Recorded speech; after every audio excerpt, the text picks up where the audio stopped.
പഠിച്ചുകൊണ്ടിരിക്കുന്ന സ്റ്റുഡൻസ് ആണെങ്കിലും എല്ലാവരും ഇത് മൈൻഡിൽ വെക്കുക. 2-ാം വയസ്സിലോ 24-ാം വയസ്സിലോ നമ്മൾ ആ ഒരു ചോരത്തിളപ്പിൽ നമ്മൾ പല പോസ്റ്റുകളും ഷെയർ ചെയ്യാറുണ്ട്.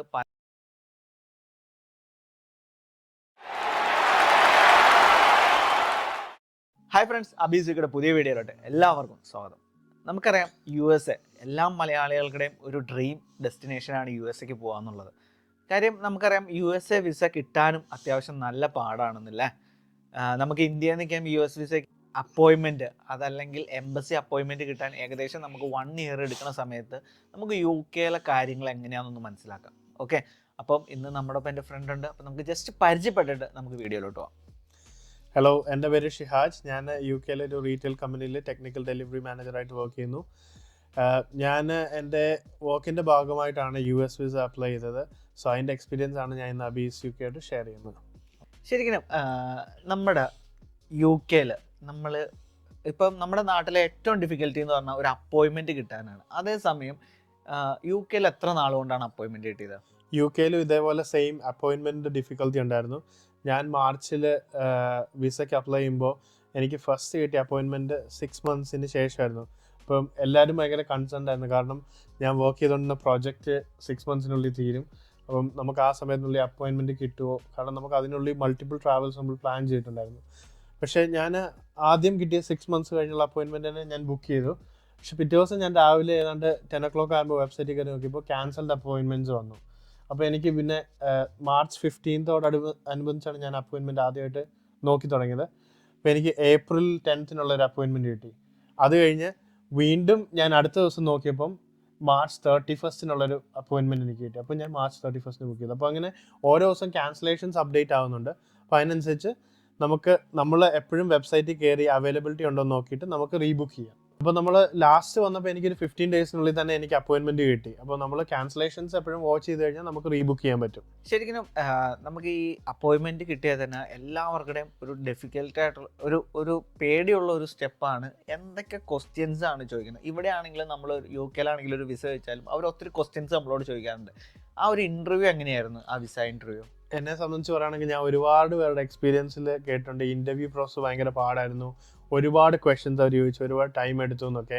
അതേപോലെ തന്നെ കുറച്ച് ആൾക്കാർ വന്നിട്ടുണ്ട് ഡയറക്റ്റ് ഒരു 3-4 ക്വസ്റ്റ്യൻസിനുള്ളിൽ തന്നെ റിജക്റ്റഡ് ആയിപ്പോയ അനുഭവങ്ങൾ വന്നിട്ടുണ്ട്. പക്ഷെ എന്നെ സംബന്ധിച്ച് ഭയങ്കര ഈസി ആയിരുന്നു. എൻ്റെ അടുത്ത് ജസ്റ്റ് 2 ചോദ്യം ചോദിച്ചുള്ളൂ. എന്തിനാണ് പോകുന്നതെന്ന് ചോദിച്ചു. ഞാൻ പറഞ്ഞത് ഇതേപോലെ ബിസിനസ് ട്രിപ്പാണ്, നമ്മളിവിടെ ഒരു പുതിയ വെഞ്ചർ തുടങ്ങാൻ പോകുന്നുണ്ട്, അതിൻ്റെ ഭാഗമായിട്ട് ട്രാവൽ ചെയ്യുന്നതെന്ന് പറഞ്ഞു. എൻ്റെ അടുത്ത് ചോദിച്ചു ബിസിനസ്സിൽ നിന്നുള്ള ലെറ്റർ ഉണ്ടോ എന്ന് ചോദിച്ചു. അപ്പം ഞാൻ ആ ലെറ്റർ കൊടുത്തു. അപ്പോൾ തന്നെ എൻ്റെ അടുത്ത് വിസ ഗ്രാൻഡഡ് എന്ന് പറഞ്ഞു. അതാണ് ശരിക്കും ഉണ്ടായത്. എനിക്കൊരു 3 daysനുള്ളിൽ തന്നെ എൻ്റെ വിസ കിട്ടുകയും ചെയ്തു. പോസ്റ്റലിൽ. എവിടെയായിരുന്നു പോയത്? ലണ്ടനിലാണ് പോയത്. ലണ്ടനിലാണല്ലേ പോയത്. ഓക്കെ, നമുക്ക് ഇതിന് എത്ര കാശ് നമ്മൾ സ്പെൻഡ് ചെയ്തു? ശരിക്കും പറഞ്ഞാൽ അതൊരു ഭയങ്കര രസകരമായ ക്വസ്റ്റ്യൻ ആണ്. ഇതിനു വേണ്ടി സ്പെൻഡ് ചെയ്യുന്ന ശരിക്കുമുള്ള ക്യാഷ് എന്ന് പറഞ്ഞാൽ ഒരു $185 ആണ് നമുക്ക് വിസയ്ക്ക് വേണ്ടിയുള്ള കോസ്റ്റ്. പക്ഷേ ഞാനൊരു കമ്പനി ത്രൂ വർക്ക് ചെയ്യുന്നതുകൊണ്ട് എനിക്ക് വേറൊരു കമ്പനിയുടെ എക്സ്റ്റേണൽ ആയിട്ടൊരു കമ്പനിയുടെ സഹായം എടുക്കാമായിരുന്നു വേണമെങ്കിൽ. അപ്പോൾ എൻ്റെ അടുത്ത് അവർ പറഞ്ഞു, okay, if you won't pursue with that company and go with the visa, അങ്ങനെ ചെയ്തോളാൻ പറഞ്ഞിരുന്നു. പക്ഷെ ഞാൻ ജസ്റ്റ് കോൾ ചെയ്ത് നോക്കിയപ്പം അവരുടെ ഫീ ഏതാണ്ട് £450 ആണ്. സോ ഏതാണ്ട് ലൈക്ക് 3 times ഓഫ് വിസ ഫീ ആണ് അവർ നമ്മുടെ ഇന്ന് ചാർജ് ചെയ്യുന്നത്. പിന്നെ ഞാൻ വിചാരിച്ചു, എൻ്റെ ഡീറ്റെയിൽസ് എൻ്റെ അത്ര അവർക്ക് അറിയില്ലല്ലോ. So I decided to do it alone. എനിക്ക് ആ $185 മാത്രമേ ചിലവായുള്ളൂ അല്ലേ? ഓക്കെ, ഞാൻ ഈ വീഡിയോ എടുക്കാനായിട്ട് കുറച്ച് റിസർച്ച് ചെയ്തപ്പം ഇതുപോലെ തന്നെ ഒരാൾക്കടെ വിസ റിജക്റ്റ് ആയി. കാരണം എന്തായിരുന്നു വെച്ച് കഴിഞ്ഞാൽ അയാളുടെ പാസ്റ്റ് ട്രാവൽ ഹിസ്റ്ററി നോക്കുമ്പോൾ എല്ലാം എന്താ പറയണ ഒരു ദാരിദ്ര്യ രാജ്യം അല്ലെങ്കിൽ ബിലോ പോവർട്ടി അങ്ങനെയുള്ള രാജ്യങ്ങളിൽ പോയി എന്നുള്ള പേരിലാണ് വിസ റിജക്റ്റ്. അപ്പം എത്രത്തോളം നമ്മുടെ ട്രാവൽ ഹിസ്റ്ററി ഈ വിസേന ഡീൽ ചെയ്യേണ്ടത്? നമ്മുടെ ട്രാവൽ ഹിസ്റ്ററി മാത്രമല്ല, നമ്മുടെ ഫുൾ ലൈഫ് ഹിസ്റ്ററി അവർക്ക് അറിയണം. എന്നാലാണ് നമുക്ക് വിസ തരുന്നത്. നമ്മൾ എവിടെ, നമ്മുടെ ഈവൻ സ്കൂളിംഗ് പോലെ നമ്മൾ എങ്ങനെയാണ് പഠിച്ചത്, എവിടെയാണ് പഠിച്ചത്, നമ്മൾ പാസ്റ്റ് 10 years എവിടെയൊക്കെ ട്രാവൽ ചെയ്തിട്ടുണ്ട്, അല്ലെങ്കിൽ ലൈഫ് ലോങ് ആയിട്ട് നമുക്ക് എവിടത്തെയൊക്കെ വിസ കിട്ടിയിട്ടുണ്ട്, അങ്ങനെയുള്ള ഫുൾ ഹിസ്റ്ററി നമുക്ക് കൊടുക്കണം. നമ്മുടെ ആപ്ലിക്കേഷനിൽ നമ്മൾ ഭയങ്കര ക്ലിയർ ആയിരിക്കണം. നമ്മൾ കൊടുക്കുന്ന ഡീറ്റെയിൽസ് എല്ലാം കറക്റ്റ് ആയിരിക്കണം. നമ്മുടെ റീസണിങ്സ് എല്ലാം ജെന്യുവിൻ ആയിരിക്കണം. അങ്ങനെയാണെങ്കിലാണ് നമുക്ക് വിസ കിട്ടാൻ കുറച്ചുകൂടെ എളുപ്പമെന്ന് എനിക്ക് തോന്നിയിട്ടുണ്ട്. നോർമലി നമ്മൾ എന്തെങ്കിലും മറച്ചു വെക്കാൻ നോക്കിക്കഴിഞ്ഞാൽ US എംബസിയെ പറ്റി എനിക്ക് അറിഞ്ഞിടത്തോളം അവരുടെ ഒരു ബാക്ക് ആൻഡ് പ്രോസസ്സ് ഭയങ്കരമാണ്. അവർക്ക് ഈസി ആയിട്ട് ഒരാളെ പറ്റി അറിയാൻ സാധിക്കുന്നതാണ്. അതുകൊണ്ട് നമ്മൾ എന്തെങ്കിലും ഈവൻ നമ്മൾ മറച്ചു വെക്കാൻ ശ്രമിച്ചിട്ടുണ്ടെങ്കിൽ അവരത് കണ്ടുപിടിക്കുകയും ചെയ്യും, നമ്മുടെ വിസ ഡിനൈ ചെയ്യുകയും ചെയ്യും. അതുകൊണ്ട് നമ്മുടെ ഡോക്യുമെൻറ്റേഷൻസ്, നമ്മൾ ആപ്ലിക്കേഷൻ ഫോം ഫില്ല് ചെയ്യുമ്പോൾ നമ്മൾ എന്തൊക്കെയാണ് പറയുന്നത് അതൊക്കെ ഏറ്റവും ജെനുവിനായിട്ട് ആൻസർ ചെയ്യുക. പിന്നെ മാക്സിമം ഡോക്യുമെൻറ്റ്സ് ഉൾപ്പെടുത്താൻ ശ്രമിക്കുക. ഓക്കെ, ഇങ്ങനെ ഇരിക്കുമ്പോൾ തന്നെ നമ്മുടെ ഈ വിസ പ്രോസസ്സിലെ ഏറ്റവും ഇമ്പോർട്ടൻ്റ് ആയിട്ടുള്ള ഡോക്യുമെൻ്റ് ആണ് DS-160. DS-160. ആ ഫോമിനെ പറ്റി ഒന്ന് പറയാമോ? ഇപ്പോൾ DS-160 എന്ന് പറഞ്ഞാൽ ഇപ്പം എന്നെ സംബന്ധിച്ച് പറയുകയാണെങ്കിൽ നമ്മുടെ കോൺസുലർ വെബ്സൈറ്റിൽ കയറി ആപ്ലിക്കേഷൻ ഫോം നമ്മൾ നോർമലായിട്ട് ഫില്ല് ചെയ്യും. അതിൽ എല്ലാ ക്വസ്റ്റ്യൻസും ഉണ്ട്. നമ്മളെ സംബന്ധിച്ചിടത്തോളം ആ എല്ലാ ക്വസ്റ്റ്യൻസും ആൻസർ ചെയ്ത് നമ്മൾ കംപ്ലീറ്റ് ചെയ്യുമ്പം അവർ തന്നെ DS-160 ജനറേറ്റ് ചെയ്യുന്നുണ്ട്. ആ DS-160 ആയിട്ടാണ് നമ്മൾ നമ്മുടെ ആപ്ലിക്കേഷന് വേണ്ടി പോകേണ്ടത്. ഇതിൽ പ്രത്യേകിച്ചൊരു ഇൻഫോർമേറ്റീവ് ആയിട്ടുള്ളൊരു കാര്യം, ഈവൻ നമ്മുടെ സോഷ്യൽ മീഡിയ പേജസ് ഹാൻഡിൽ വരെ നമ്മളതിൽ, നമുക്കിപ്പോൾ ഇൻസ്റ്റാഗ്രാം ഉണ്ടെങ്കിൽ അതിൻ്റെ ID, ഫേസ്ബുക്ക്, അതെല്ലാം നമ്മൾ കൊടുക്കണം അല്ലേ? വേണം. ഞാൻ എൻ്റെ LinkedIn page, Facebook, Instagram ID എല്ലാം റെഫറലായിട്ട് വെച്ചിട്ടുണ്ട്. സോ ഇൻ കേസ് അവർക്ക് എന്തെങ്കിലും ചെക്ക് ചെയ്യണമെങ്കിൽ അവർക്ക് അവിടെ കയറി ചെക്ക് ചെയ്യാം. പക്ഷെ അങ്ങനെ ഒരു സ്റ്റേജിൽ നമ്മൾ ഇതിനു മുമ്പ് US എതിരായിട്ടോ അല്ലെങ്കിൽ എന്തെങ്കിലും നമ്മൾ ഇപ്പോൾ പല രാജ്യങ്ങൾ തമ്മിലുള്ള പ്രശ്നത്തിൻ്റെ സ്റ്റാറ്റസോ വീഡിയോസോ ഇപ്പോൾ നമുക്കറിയാം, ഇപ്പോൾ ഫലസ്തീൻ, ഇസ്രായേൽ അങ്ങനെയൊക്കെ സപ്പോർട്ടേഴ്സ് ഉണ്ടാവും നമ്മുടെ ഇടയിൽ തന്നെ. പക്ഷെ അങ്ങനെയുള്ള ഒരു റീലിക്കും നിങ്ങളുടെ പേജിലുണ്ടെങ്കിലും അതും ഇതിനെ എഫക്റ്റ് ചെയ്യാൻ ഒരു കാരണമാണ്. ഇങ്ങനെ ആൾക്കാർ പറയപ്പെടുന്നുണ്ട്. കാരണം നമ്മളുടെ പൊളിറ്റിക്കലായിട്ടും റിലീജിയസ് ആയിട്ടുള്ള നമ്മുടെ വ്യൂസൊക്കെ ഈ പ്രോസസ്സിനെ ഒരുപാട് ഇൻഫ്ലുവൻസ് ചെയ്യുന്നുണ്ടെന്നുള്ളത്. അത് പക്ഷേ അവരുടെ ബാക്ക് ആൻഡ് പ്രോസസ് ആസ് ഭയങ്കര സ്ട്രിക്റ്റ് ആണ്. അവർക്ക് അങ്ങനെ ആൾക്കാരെ അവർ ടാഗ് ചെയ്യുന്നുണ്ടാവാം. അതായിരിക്കാം നമ്മുടെ സോഷ്യൽ മീഡിയ ഹാൻഡ്ലിംഗ് ഒക്കെ അവർ ചോദിക്കുന്നതും. അത് ചിലപ്പം അങ്ങനെ ടാഗ് ചെയ്തിട്ടുള്ള ഒരാളാണെങ്കിൽ വെരിഫൈ ചെയ്യപ്പെടുന്നത് അതുകൊണ്ടായിരിക്കാം. ഓക്കെ, നമ്മൾ എന്താണെന്ന് വെച്ച് കഴിഞ്ഞാൽ നമ്മുടെ ഇപ്പോൾ ഒരു ചെറുപ്രായത്തിൽ, ഇപ്പോൾ എൻ്റെ ഒരു 18-ാം വയസ്സിലോ 24-ാം വയസ്സിലോ നമ്മൾ ആ ഒരു ചോരത്തിളപ്പിൽ നമ്മൾ പല പോസ്റ്റുകളും ഷെയർ ചെയ്യാറുണ്ട്, പല രാജ്യങ്ങൾക്ക് എതിരായിട്ടുള്ള പോസ്റ്റുകളും ജനറേറ്റ് ചെയ്യാറുണ്ട്.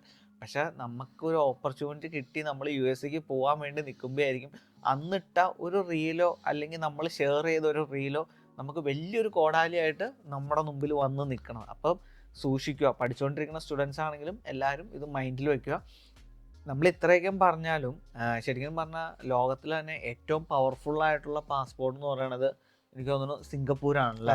സിംഗപ്പൂരാണ്. 195 കൺട്രീസിലോട്ടാണ് നമുക്ക് സിംഗപ്പൂർ പാസ്പോർട്ട് ഉണ്ടെങ്കിൽ നമുക്ക് പോകാൻ പറ്റണം. ശരിക്കും 199 കൺട്രീസിലാണ് ശരിക്കും മൊത്തം പാസ്പോർട്ട് കൺട്രീസ് അങ്ങനെ എന്തോ പറയണം. അതിൽ 195 രാജ്യങ്ങൾക്കും സിംഗപ്പൂർ പാസ്പോർട്ട് ഉണ്ടെങ്കിൽ പോകാം. ജസ്റ്റ് നിങ്ങളുടെ ഒരു ഇൻഫർമേഷന് വേണ്ടി പറഞ്ഞു എന്നുള്ളൂ.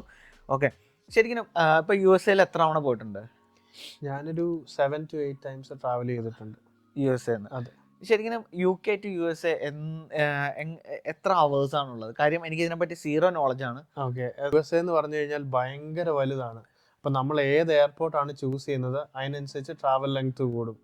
ഇപ്പം ഇവിടുന്ന് ഡയറക്റ്റ് ട്രാവൽ ചെയ്യുവാണെങ്കിൽ ഇപ്പോൾ ഫിലാഡൽഫിയ എയർപോർട്ടിലൊക്കെയാണ് ഞാൻ മിക്കവാറും ഫിലി എയർപോർട്ടിലാണ് പോയിട്ടുള്ളത്. അപ്പോൾ 6 to 7 hours നമുക്ക് ഫിലിയിൽ ലാൻഡ് ചെയ്യാൻ പറ്റും. അതേസമയം നമ്മൾ വേറെ എവിടത്തേലും ഒരു എയർപോർട്ടാണ് ചൂസ് ചെയ്യുന്നതെങ്കിൽ അത് ചിലപ്പോൾ 10 hours ആവും, 12 hours ആവും. കാരണം USA ഉള്ളിലെ തന്നെ ഇത് കാരണം ഒരുപാട് ലെങ്ത് കൂടും ട്രാവൽ.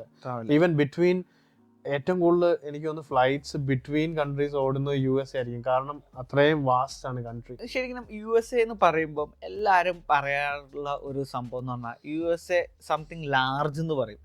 അവിടെ എല്ലാ കാര്യങ്ങളും ബിഗ് ഇൻ സൈസ് എന്നാണ് പറയുന്നത്. ഇപ്പം ഈവൻ ഫുഡ് ആണെങ്കിലും അവിടുത്തെ ആളുകളാണെങ്കിലും അവർ യൂസ് ചെയ്യണ വണ്ടികളാണെങ്കിലും കൂടുതലും ട്രക്സൊക്കെയാണ് യൂസ് ചെയ്യണം. പല വീഡിയോസിലും അവർ യൂസ് ചെയ്യണ ഒരു ടേംസ് ആണിത്. അതെ, ശരിക്കും അങ്ങനെ ഫീൽ ചെയ്തിട്ടുണ്ടോ? ഉണ്ട്. നമ്മൾ ഈവൻ റെന്റലിൽ പോയി കഴിഞ്ഞാൽ പോലും നമുക്ക് ബിഗ് കാർസ് ആണ് വരുന്നത്, ട്രക്സ് ആണ് വരുന്നത്. അപ്പോൾ നമ്മൾ അവിടെ ചെന്ന് കഴിഞ്ഞാൽ നോർമൽ മിക്കവാറുള്ള എല്ലാം SUV ആണ്. നമുക്ക് നോർമൽ ഒരു കാർ കിട്ടുക എന്ന് പറയുന്നത് നമ്മൾ സ്പെഷ്യൽ റിക്വസ്റ്റ് ഒക്കെ കൊടുത്ത് കിട്ടിയാലായി എന്നുള്ളതേ ഉള്ളൂ. അല്ലാതെ നമുക്ക് എപ്പോഴും മാസീവ് വണ്ടികളാണ് കിട്ടുന്നത്. ഒരാളേ ഉള്ളൂ ഇത്രയും വലിയ വണ്ടി ഓടിച്ചുകൊണ്ട് വേണം നമ്മൾ നടക്കാൻ. അവിടെ ചെന്ന് കഴിഞ്ഞാലും റോഡിലാണെങ്കിലും അതുപോലെ തന്നെ വലിയ വണ്ടികളാണ് കൂടുതൽ. ആൾക്കാരുടെ ഇത് ബോഡി ഷേമിംഗ് ഒന്നുമല്ല കേട്ടോ. നോർമലി നമ്മളിപ്പം UK സംബന്ധിച്ച് പറയുകയാണെങ്കിൽ നമ്മൾ എന്താ പറയുന്നത്, പ്ലസ് സൈസ് എന്നൊക്കെ പറയില്ലേ, പ്ലസ് സൈസ് ക്ലോത്തിങ്സ് നമുക്ക് സ്റ്റോറിൽ ഭയങ്കര അവൈലബിലിറ്റി കുറവാണ്. പക്ഷെ US താരതമ്യേന പ്ലസ് സൈസ് ക്ലോത്ത്സിങ്ങും സ്റ്റോറിങ്ങും കൂടുതൽ അവൈലബിൾ. എന്ന് വെച്ചാൽ ആൾക്കാർ ഒരുപാട്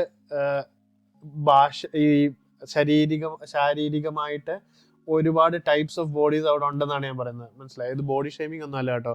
സോ ജസ്റ്റ് ആൾക്കാർക്ക് അറിയാൻ വേണ്ടി പറയാണ്. അതുകൊണ്ട് കൂടുതലായിട്ട് ആൾക്കാർക്ക് സൈസ് കൂടിയ ആൾക്കാരുണ്ട്.